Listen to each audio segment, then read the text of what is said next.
మాట ఇస్తే తప్పని నాయకుడు నారా లోకేష్ అని టీడీపీ నేత చింతకాయల విజయ్ కుమార్ అన్నారు. ఈ మేరకు ఆయన మాట్లాడుతూ నారా లోకేష్ యువతకు ఇచ్చిన హామీ ప్రకారం 15,941 పోస్టులతో మెగా డిఎస్సి కానిస్టేబుల్ ఉద్యోగాలు భర్తీ చేశారు. 10,060 ప్రభుత్వ ఉద్యోగాలతో జాబ్ క్యాలెండర్ ను విడుదల చేసి యువతకు ఇచ్చిన మాట నెరవేర్చారు. చాలా మంది నాయకులు ఈ దేశంలో ఉంటారు, ఎంతో మంది ఎన్నో మాటలు ఇస్తారు. మన ఆంధ్రప్రదేశ్ లో అయితే 2019 నుంచి 2024 వరకు ఇష్టం వచ్చినట్టు మాటలు ఇచ్చారు.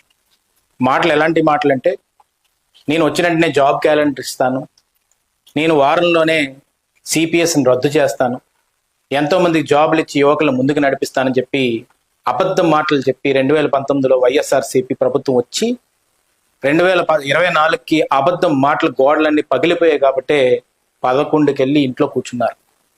కానీ యువగలంలో నారా లోకేష్ గారు ఒక క్రెడిబిలిటీతో మాట ఇచ్చాడు, ఒక అకౌంటబిలిటీతో ఒక మాట ఇచ్చాడు. అకౌంటబిలిటీ, క్రెడిబిలిటీ ఉంటేనే మాట మీద నిలబడే నాయకుడు మళ్ళీ మనకు వచ్చాడని చెప్పి ప్రజలందరూ కూడా తెలుగుదేశం పార్టీని ఆ యువగలం జోరుతోటి, ఆ యువగలం ప్రభంజనంతో నారా లోకేష్ గారు ఆ రోజు ఇచ్చిన మాట మీద నమ్మి యువకులందరూ నడిచి ఈరోజు ఆయన నమ్మి ముందుకు అడుగేస్తే ఆయన ఆ మాటను నిలబెట్టుకున్నాడు. అందుకనే 15,941 టీచర్ పోస్టులు తీసుకొచ్చి లాస్ట్ ఇయర్ ఎంతో మందికి కూడా మెగా డిఎస్సి అని అనౌన్స్ చేసినందుకు ఆ మెగా డిఎస్సిని రిలీజ్ చేసి ఎంతో మంది మొహాల్లో, యువకుల మొహాల్లో, యువకులు అందరూ కూడా ఇక్కడ కూడా నర్సీపట్నంలోనే కాదు ఆంధ్రప్రదేశ్ మొత్తం కూడా ఎంతో వెలుగులతో పండగ చేసుకున్నారు. ఆ రోజు క్రాకర్స్ కాల్చారు. మాకు అట్ లాస్ట్ ఉద్యోగాలు వచ్చాయి, అది నారా లోకేష్ గారు మాట ఇచ్చారు కాబట్టి వచ్చాయని చెప్పి అందరూ కూడా ఆ రోజు సెలబ్రేట్ చేసుకున్నారు.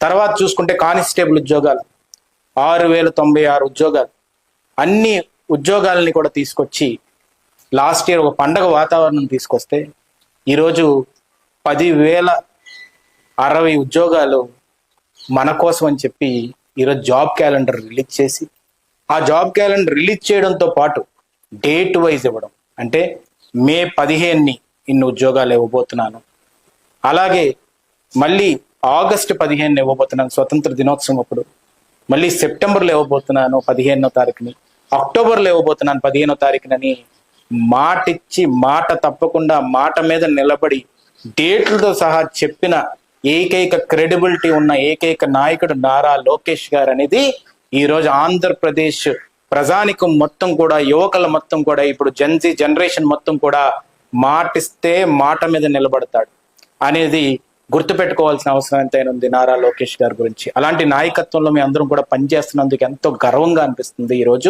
ఈరోజు సుమారుగా 21,955 ఉద్యోగాలు ఈరోజు లాస్ట్ ఇయర్ ఇస్తుంతో, దాంతో పాటు ఈరోజు 10,060 ఉద్యోగాలు మళ్ళీ జాబ్ క్యాలెండర్ కింద రిలీజ్ చేసి, దాంతో పాటు ఆర్సెల్ మిట్టల్ ఈరోజు స్టీల్ ప్లాంట్ ని ఉక్కు కవచం కింద, ఉక్కు సంకల్పంతో ఒకే ఒక జూమ్ కాల్ తో, ఒకే ఒక వాట్సాప్ కాల్ తోటి ఆ స్టీల్ ప్లాంట్ ని 1,50,000 కోట్ల ఇన్వెస్ట్మెంట్ తోటి ఇక్కడ తీసుకొచ్చి పరోక్షంగా మనకి డైరెక్ట్ గా, ఇండైరెక్ట్ గా ఈరోజు చూసుకుంటే సుమారుగా 1,00,000 ఉద్యోగాలు కల్పించే విధంగా, యాన్సిలరీ ఫ్యాక్టరీస్ వచ్చే విధంగా అనకాపల్లి జిల్లాను డెవలప్ చేస్తున్నందుకు ఆయనకు హృదయపూర్వక కృతజ్ఞతలు తెలుపుకుంటున్నాను. ఇవాళ ఉత్తరాంధ్ర గౌరవం ఈరోజు ఆర్సెల్ మిట్టల్ ఫ్యాక్టరీ, స్టీల్ ప్లాంట్, అలాంటి గౌరవాన్ని నిలబెట్టడానికి నారా లోకేష్ గారు ఉక్కు సంకల్పంతో ముందుకు అడుగేస్తున్నందుకు ఆయనకు అందరూ కూడా ఈరోజు తోడుగా నిలిచి ఉత్తరాంధ్ర ప్రజానికం మొత్తం కూడా ఆయనతోటి నిలబడి ఆయన మాట మీద నిలబడే తత్వాన్ని ముందుకు నడిపించి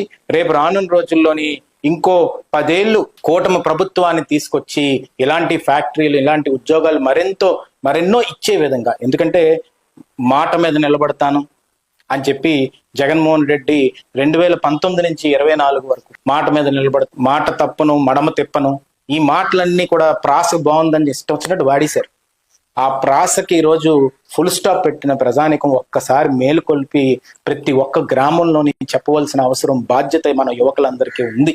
అందుకని యువగలం పాదయాత్ర అనేది చిన్న విషయం కాదు. యువగలం పాదయాత్రలో ఇచ్చిన ప్రతి మాట ఆయన గుర్తుపెట్టుకున్నాడు, రెడ్ బుక్ తో సహా గుర్తుపెట్టుకున్నాడు. లా అండ్ ఆర్డర్ కి అగేన్స్ట్ వెళ్ళిన వాళ్ళని కూడా ప్రతి ఒక్కరికి కూడా వెంటాడుతున్నారు ప్రభుత్వం తరపున లా అండ్ ఆర్డర్, అది కూడా కన్ఫైన్ అయ్యి లాకి.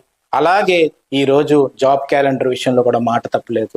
ఈ రోజు టీచర్స్ ఉద్యోగాల విషయంలోని మెగా డిఎస్సి ఇచ్చి మాట తప్పలేదు, కానిస్టేబుల్స్ కి ఉద్యోగాలు ఇచ్చి మాట తప్పలేదు, జాబ్ క్యాలెండర్ కూడా డేట్ వైజ్ ఇచ్చి ఈరోజు మాట తప్పలేదు. అందుకనే నేను నిక్కచ్చిగా నిజాయితీగా మాట మీద నిలబడి మాట తప్పకుండా మడమ తిప్పకుండా ఒక బల్ల గుద్ది కొండ బద్దలు కొట్టి నేను ఇది చేస్తాను అని చేసి చూపెట్టే నాయకుడిని మనం నారా లోకేష్ గారిలో చూడొచ్చు అని చెప్పి ఈ సందర్భంగా చెప్పదలుచుకుంటూ, భవిష్యత్తులో నారా లోకేష్ గారిని అన్ని విధాలుగా కూడా ముందుకు నడిపించి మరింత ఎన్నో జాబులు వచ్చే విధంగా, ఎందుకంటే విశాఖపట్నం కూడా ఈ రోజు మొత్తం సిటీ ఆఫ్ డెస్టినీని ఈ రోజు మొత్తం దేశంలోనే కాదు ప్రపంచ వ్యాప్తంగా కూడా సుందర పిచ్చయ్య కూడా అక్కడ నించొని తన సొంత ఊరైన తమిళనాడు స్టేట్ కూడా వాళ్ళ ఫ్యాక్టరీని పెట్టగల గూగుల్ డేటా సెంటర్ని ఈ రోజు వైజాగ్ లో పెట్టించేలా చేసింది నారా లోకేష్ గారు.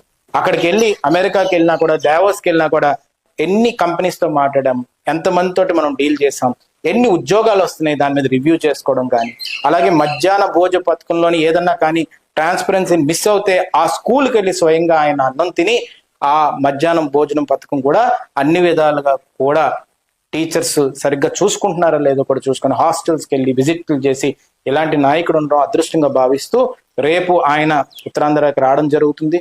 దానికి ముఖ్యంగా మనం అందరం కూడా కృతజ్ఞతలు తెలుపవలసిన అవసరం ఎంతైనా ఉందని చెప్పి ఈ సందర్భంగా సవినీయంగా మనం చేసుకుంటూ సెలవు తీసుకుంటున్నాను. Thank you very much.